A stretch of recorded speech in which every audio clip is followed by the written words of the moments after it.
success naman.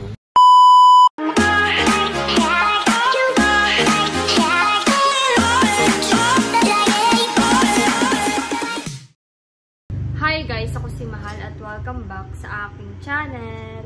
So for today's vlog po ay ako po ay magkukulay po ulit ng buhok. Tapos ay magluluto po kami ng buldak ramen. So tara po.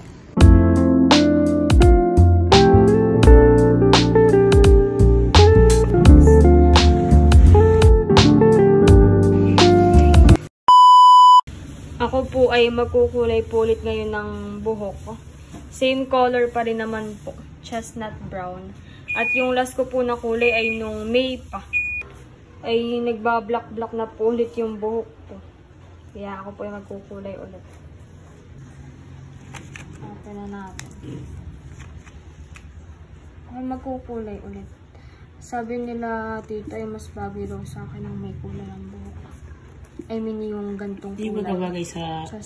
Di ba bawal yan sa school niya? Hindi. Pwede lang may hair color. Mga classmate, mga kaano ngayon meron din eh. Parang kakulay ko pa yung isa.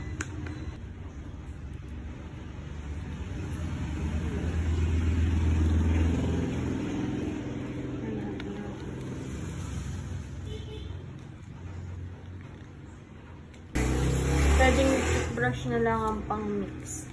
Binabad ko pati sa tubig.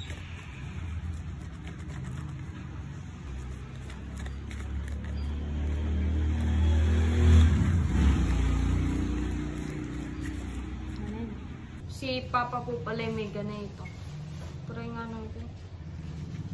Para hindi kumapit sa dumi. Pero ako naman yung maliit na rin. So, titingnan ko lang po ulit yung directions. Maybe pwede ang plastic ano. Pwede ang gloves. Kasi ito. Oo naman ako. Ayan lang. So, kapag na-mix na natin, ilalagay mo na sa hair ko. Tapos, sa dry hair. Ayun, basa yung hair ko. Ay, basa. Dry yung hair ko. Tapos, dapat tayo mag-start ka dito sa roots. Wag daw i-massage. Tapos, pagkatapos ay ilalagay yung shower cap. Tapos, ibababad ng 20 to 30 minutes. Dapat ay dry hair. Yung ganito ko, yung sa roots ko po ay black na. Tapos parang hindi rin po pantay yung dito.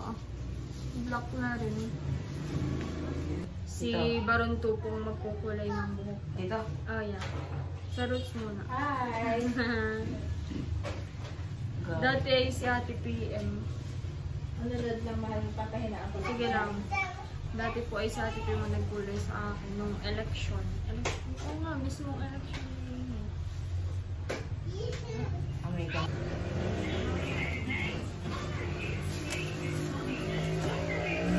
Ilang oras na di ba babad? Ano lang, 20 to 30 minutes. Ay, wag ka dyan, wag ka dyan.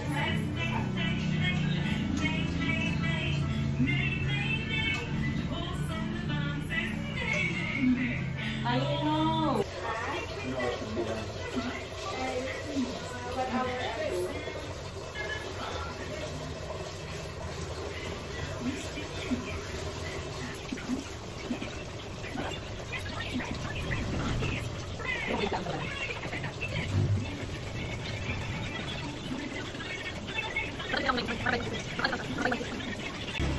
Lagyan mo pa yung iba.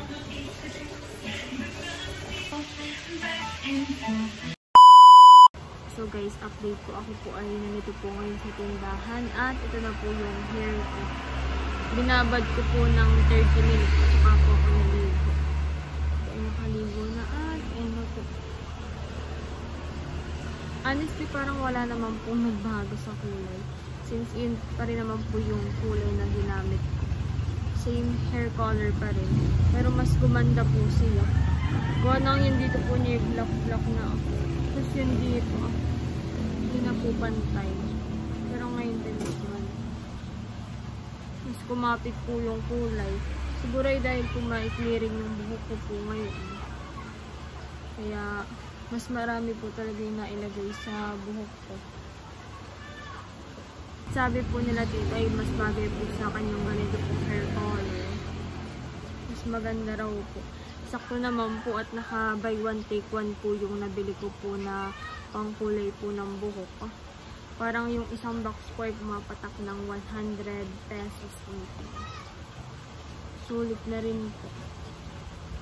Yun rin po yung ginamit ko nung nakaraan.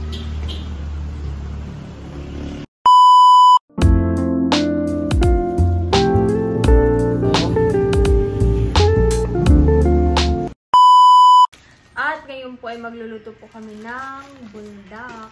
Ito po ay from Tita Kaliaan. Thank you po, Tita Kaliaan. So, first time ko lang po ngayon magluluto ng buldak. Samyang. Ito po ay gagawin namin, ang luto ay carbonara. Tutulungan po ako ni Barunto. Thank you, Bibe. Lulutuin na po namin.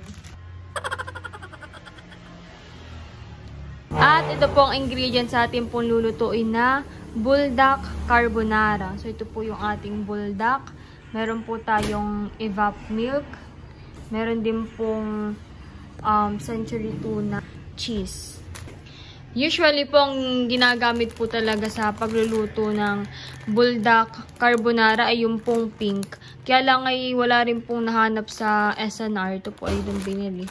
Wala pong nahanap si Tita Kaliaan. Ubus na raw po. Kaya ito na laang. Thank you po, Tita Kaliaan. And buldak cheese. Yung ibang video po na napanood namin, ang ginamit po nila ay fresh milk. Pero pwede rin daw po yung ganito. Evaporada. Kahit anong milk. Kahit anong milk. May yung ibang ginagamit yung powder milk. Ayan. Pwede rin. So ito po yung gagamitin namin. Ilan kayang ganito? 3? Mga 3 Tayo marami. Yan daw po ay dudurogin. Open ko na ito. Wow! Ganyan po pala siya. Ilan? 3 3 po. Ilalaway na ganda. 2.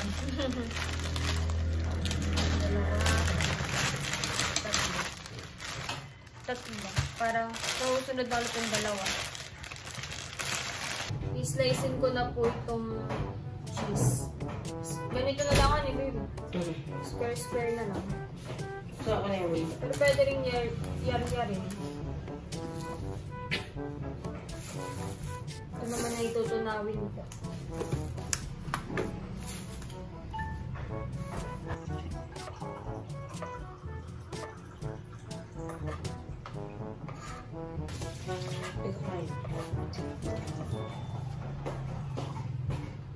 At tapos ko na pong slicein tong cheese. Okay na po yung ganyan. Na-open ko na rin po itong evap.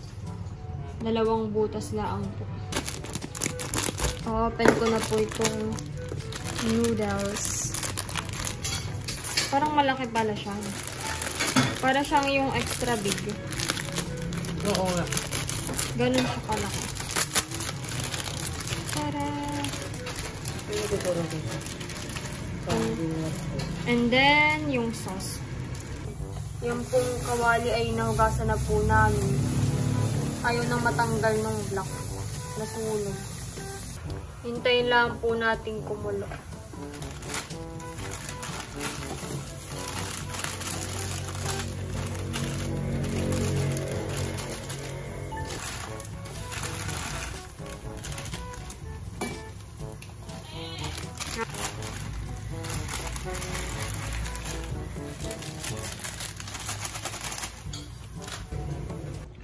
Luto na po itong noodles. Magluluto na po kami ni Barunto ng sauce. Lalagay ko na po itong evap. Lahat na. Lalagay ko na rin po itong tuna. Kasama po yung sabaw.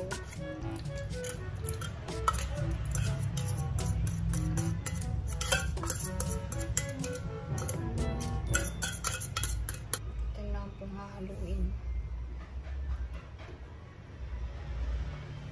Ngayon po ay first time ko lang po magluto ng buldak carbonara. Kaya medyo kinakabahan po ako sa magiging lasa.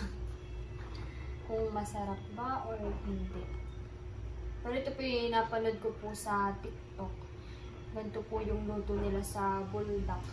Ay sakto naman po mayroon, kaya ito na lang po yung luto. Para hindi rin po ganun kapahang. Ilalagay ko na rin po itong cheese.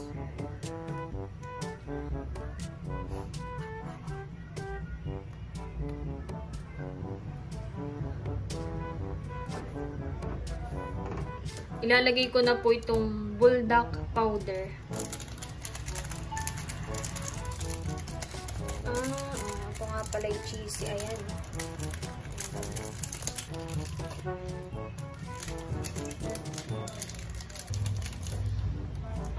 Atin lang po nga haluin.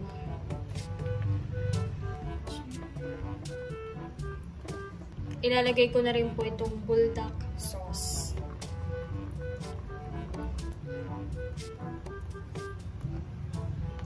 Lagay mo na isa. Titikman ko muna. Mukha naman masyado ng pa. Titikman ko po muna kung sakto lang yung pangat. Baka naman po mapapahang ng masyado. Ito na yun. Ano?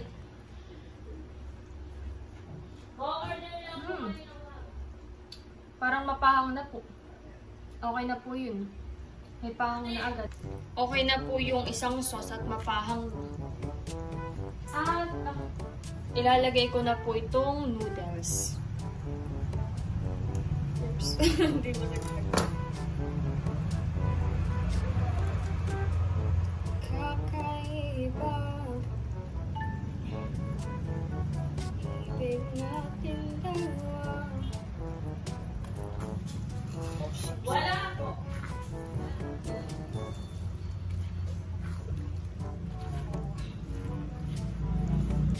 Nakakagutom na yung amoy. Mukha naman pong na-achieve po yung gusto po namin na lasa. Kala ko'y papalpakay. Success naman. At luto na po itong ating buldak carbonara. Sarap. Ako po ay nakakuha na at kami po ay sa tindahan po kakain. Grabe, cheesy. Wow. Nakuha na rin po si Baruntok. Kuha ka na din, Batutoy. Thank you, Lord. Titikman ko na po. Kanina tinikman ko lang po ay yung sauce. Ang sarap. Creamy naman. Creamy. Ang sarap. Medyo mapahang po. Medyo mapahang lang po siya. Siguro kung nilahat natin yung sauce ay mas mapahang. Gawa ng isang sauce lang po yung nilagay namin. Kung tinatlo pala natin ay baka hindi ko na makain. Mas masarap nga po pala pag ganito ang luto. Carbonara.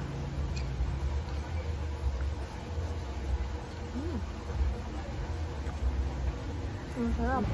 Mas nakapagpasarap din po yung tuna. Mukha akong tubig. Sarap.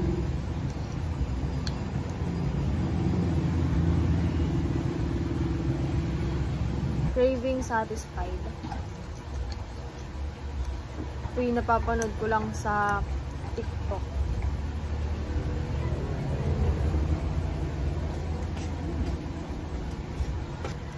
Pero pwede rin hindi nalagay yung yung sauce. Yung powder na lang. Sarap. Ang sarap siguro ito pag may coffee, with coffee. Nakain na rin po si Batutoy. Oh, pinagpapawisan na. Kumusta yung luto namin ng Kuya Baruntok? Sarap. Sarap? Creamy? Mapahang pero masarap. Yes. Susunod pala dapat ay hindi nalalagyan ng Sobrang pahang na pala nung isang sauce. Titikim din daw po si Unto. Tikman mo yung luto namin ni Baronto. Ano? Napaka-creamy, sarap. Sarap ano? Si Baronto. Creamy pero mapahang. Pero masarap. Thank you po ulit, Tita Kaliyahan sa Buldak. Titikman na rin daw po ni Tatay yung ramen. Buldak. Buldak carbonara. Si Tita Janet po ay kumuha na rin. Titikman na rin daw po. Medyo mapahang nga lang po. Isa nga lang po nilagay namin na sauce po ay. Mapahang nga. Yung po yung tatlong sauce eh. Isa lang po nilagay namin ay mapahang pa rin po pala. Hindi kaya ng bata. Ito kusang narin ko nito. Flavor nito. Hindi po. Tinimplahan po namin. Yung parang pa-carbonara. Pero masarap mahal. Nilagyan mo pa ng tuna. Po. Tuna, cheese, tsaka gatas po. Sarap. Salamat. Welcome po. Si Tito Tarashut po ay wala po dito. Tsaka po si Tito Eric. Nasa Maynila. Kasama po ni Tita Nels at Tito Emil. Papahang tatay. Pero masarap naman. Kaya masarap, maanghang talaga. Ngayon naman po ay nagwa-washing po ako. Ito po yung mga damit po na dadalhin ko sa Maynila. Yung iba po ay akin ang lalabahan. Yung nilagay ko po ay Fabcon. Yung nilagay ko po ay Fabcon. Fabric Conditioner. Liquid. Tapos, okay, anong next? Actually, pwede pala siyang ganyan. Gawa ng ipe-prepare ko na rin po yung mga dadalhin kong damit sa Maynila. Yung iba po pala ay hindi pa laba. Kaya maglalaba po muna ako. Tadaan!